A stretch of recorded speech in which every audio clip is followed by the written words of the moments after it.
everyone, welcome back. It's Gina from orchidandopal.com, and today I am back with another finished jewelry update where I share with you some of the pieces that I've made from recent bead boxes and online bead store finds. And it's my hope that you'll enjoy seeing these pieces as some inspiration, or maybe they will help you spark a totally different idea from something you see here to get you motivated and excited about your own jewelry making, especially if we've gotten some of the same subscriptions. Today's update is going to consist mostly of pieces from the latest January 2022 bargain bead box, as well as the latest Beading School Academy subscription. And I have a couple new designs featuring the mini gem duo beads. Let's go ahead and kick it off with the bargain bead box pieces. They had a theme this month of romance. We got a lot of different red shades with some other complementary colors. And we received a selection of antique copper colored findings. So this is the first set that you see that I put together from almost exclusively items that came from that subscription.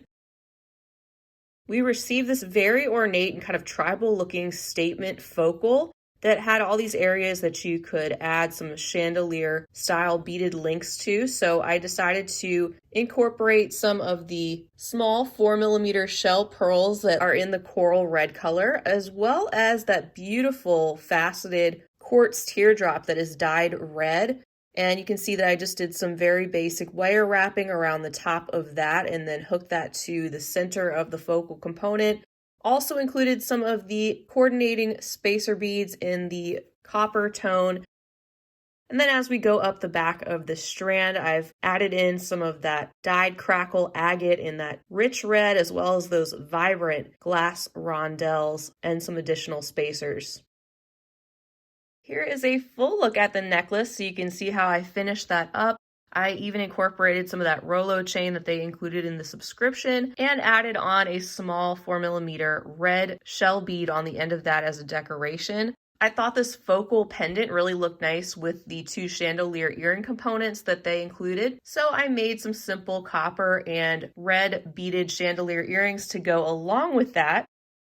And here is a look at one of those earrings up close. You can see that that is the component they sent and all the beads as well. And then I used a small amount of chain up there at the top to bring that together and attach directly to an earring finding.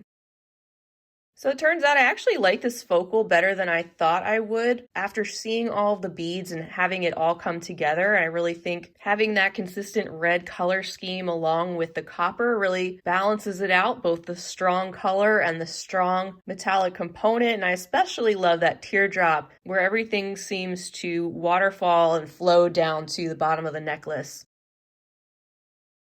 And here's a look at set number 2 using that gorgeous carved man-made coral pendant that's in the shape of a rose. It's just beautiful. And as you can see, I did use 3 loops from 3 of the toggle clasps in this necklace. And I pretty much used them as a connector point. You can see that one is above the rose pendant itself, and then I have 2 on each side of the necklace. And I also wanted to bring in those coordinating man-made coral barrel beads that had that similar red color, but also the similar carved-like aspect. I think it helps bring the eye right up from the pendant itself. And the other 2 that I used, we had received a total of 4. I decided to use in a very simple pair of earrings that you see down there as well.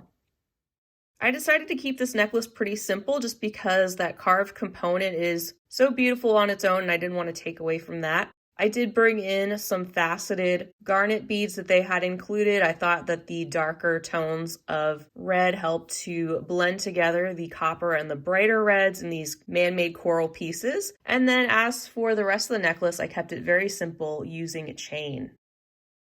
So here's a look at the necklace off of the display. And this is a necklace that I decided to make a bit longer so that it hangs a little bit lower down on the chest. I think this one would be really pretty to wear over top of a sweater or a solid colored top or dress because it gives just the right amount of punch of red.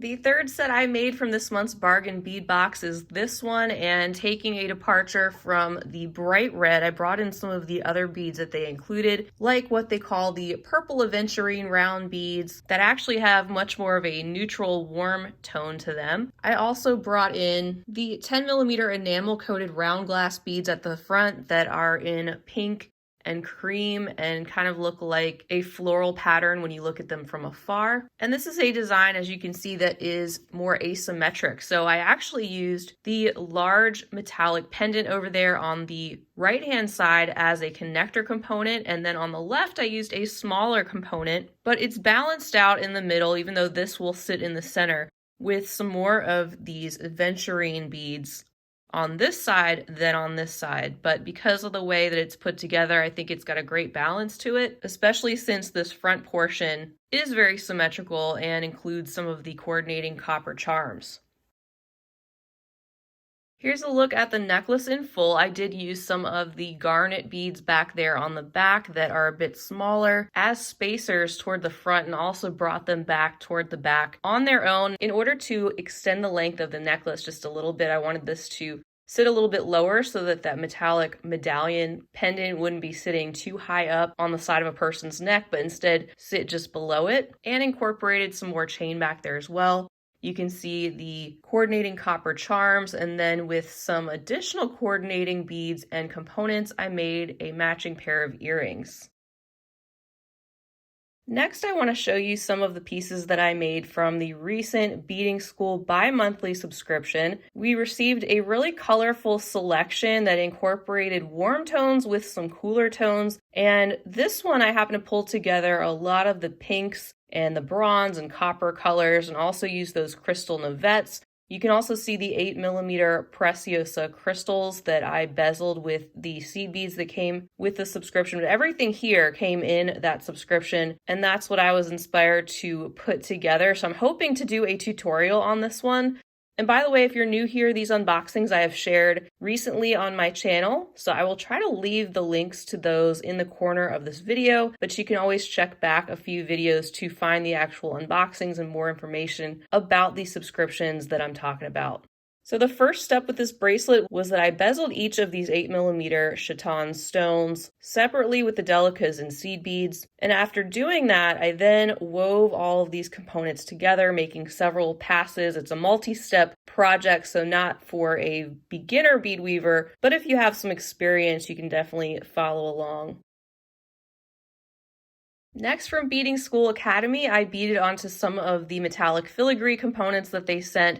They sent 3 that looked very similar in the sense that I felt like they could make a beautiful pair of coordinating earrings and a pendant necklace. 2 of them are the same. As you see, they're used in the earrings, and then the other one had more of an exaggerated pointed bottom. And because the box came with 8 of these chaton stones, I used 5 of them in that bracelet. I had 3 left, and they were already bezeled. So I wanted to come up with a way to attach those to the filigree, but make it look cohesive and like they were supposed to be there. So that's when I started playing around. I really liked how the chatons looked at the bottom of each of these pieces. And I also wanted to coordinate this with the bracelet using some of the same beads and the same colors. So I brought in some of those coppery colored druck beads and also some more of those bronze seed beads. So actually these could all go together as a complete set. Here's a closer look at one of the earrings and also the pendant necklace. And the first thing I did was just tack down these bezeled chatons. And then that's when I went back through and I started weaving in some of those additional beads around them, and wanted to just frame out the bottom so that I wouldn't cover up all of the filigree since it's so beautiful. And I was able to leave a good portion at the top exposed, but still incorporate the beadwork at the bottom. These earring findings are also from Beading School. I believe I had those from a past shopping trip or box. The chain did come in the subscription, and I did punch a hole at the top of the pendant filigree component. That hole wasn't there. So what I did was I used a bead awl, and I actually used one of my wire jewelry mallets, and I just kind of hammered that through and punched a hole through the top of the pendant. That way I could get a jump ring in and attach that chain. And then as far as the earrings, at the top, that segment wasn't one single open unit. It was actually 2 units, splitting that in half. So adding an earring finding would have made the earrings sit a little bit funny. So I actually took a pair of wire cutters and clipped off the segment in the center to make the top portion one open unit. So that's how I was able to work with those and add on the components to turn these into the set like I wanted to.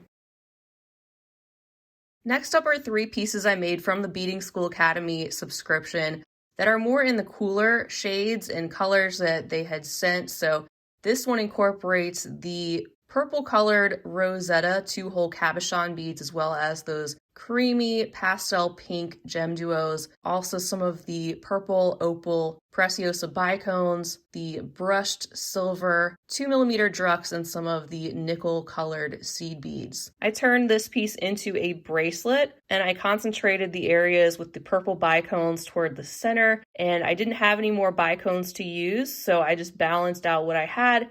But I liked how the purple of the bicones picks up some of the purple in the Rosetta cabochons. And then next is a pendant that I beaded that includes that gorgeous turquoise colored stone cabochon. I also brought in some purple and some of the nickel seed beads to frame those out. You can see that I used the 2-hole round drop duos around that bezel. I also used some of the 3mm preciosa bicones around there, some more of those brushed silver 2mm beads, and then some of the purple round beads with the gorgeous luster coating. Here's a look at the back of this one if you're curious, and this is another one that I would love to do a tutorial on. The only thing is I need to get my hands on some more of these materials. I really don't want to have to take this one apart because I'd like to use that as a guide for the design. This is the one and only piece I have in this design, so I will have to see what I can get my hands on from Beading School and go from there. And I have one other piece that I made from the contents. And that is this brand new design that I made with the gorgeous crystal stone that had that Esh lotus flower design inside. I also used some of the 3mm fire polish and some of the 3mm bicones. Also, you can see a lot of the nickel colored seed beads to frame out everything and really make that center component look floral. That was my goal. I also brought in some of the gray. We had the larger gray round beads, so I wanted to incorporate the 4mm fire polish that we had that really went with that color scheme. And then to add to that center component, just so this wouldn't be a single pendant necklace, since I already did that with the other piece, I decided to make 2 smaller components with those round beads and add those to either side. So that's it for the Beading School subscription. Now, like I said, I have some pieces that I played around with using the new mini gem duo beads. And I have a couple other pieces that I made that I actually featured last month in the Beads of the Month finished pieces video, except these are using a totally different color scheme. First though, let's look at the mini gem duo pieces. This is a new necklace and bracelet that I made using the gold and silver varieties, also paired with gold and silver preciosa bicones in 2 different sizes. This is one of those really fancy, dressed up and sparkly, shiny, festive looking necklaces that I really wanted to go all in with and use the combination of silver and gold to make this look really special with all those reflective preciosas in the gold and the silver. This is one that I will come back with a tutorial for at some point in the future. I've got such a long list, but I appreciate how patient you all are, and eventually these tutorials come around, and I assure you it's always as soon as possible. I used these smaller bicones on the top in order to create the curve in this necklace. The larger ones are on the bottom. And because I used the 2 different colors, I was able to really play around with this pattern to give this an overall wavy looking design because of how the colors of the beads are purposely chosen to fit in that certain way. Here's a look at the bracelet. This one didn't use 2 different sizes of bicones, thus we have a straight bracelet design. Just goes right around the wrist in one solid line. I love all of those shifts in the gold and the silver, and it gives you another way to play around with the combination of beads and a similar pattern. So one of the great things about this necklace is it is beaded from top to bottom. It goes all the way around, and I was able to use one of those 2-strand high-end clasp garden clasps that are such good quality. I don't think we hear about them as much in the States, but I know in Europe, from what I've heard, they're a lot more popular because of their gold plating, and it made for such an elegant way to end an elegant necklace, I think. This next bracelet is one that I played around with before ever making that necklace and bracelet that you saw. This was just using a solid color of the mini gem duo beads, and it is actually done in the same exact pattern. It's just that I don't have the two different colors of mini gem duos. So that is how that would look if you just used a solid color in this type of pattern. And these also include some of the demi rounds by Toho as opposed to the crystal bicones. This is the other brand new mini gem duo pattern that I was trying to work up. They go really well with the drop duo beads, I think. And with trial and error, I was able to pull this design together using beads I already had in my stash in two different colorways. You can see this design also incorporates the 3mm crystal bicone beads by Preciosa and also some 15-0 and 11-0 seed beads. Next up, if you happen to miss it, this is a recent tutorial I did for the Nightshade pendant. So this includes one of the 12mm cushion cut crystal stones, some super duo, some round beads. You could also replace bicones in there for the rounds, and some 15-0 and two different colors of 11-0 seed beads. So that is just another colorway I put together based on things I had that I knew you could find from beading school, because that is where the inspiration for this one came from, and it made for this fun multi-shade green crystal pendant. So be on the lookout for that tutorial if you are interested in making this one. It goes through all of the step-by-step instructions so you can make one of these yourself if you have the beads to do it.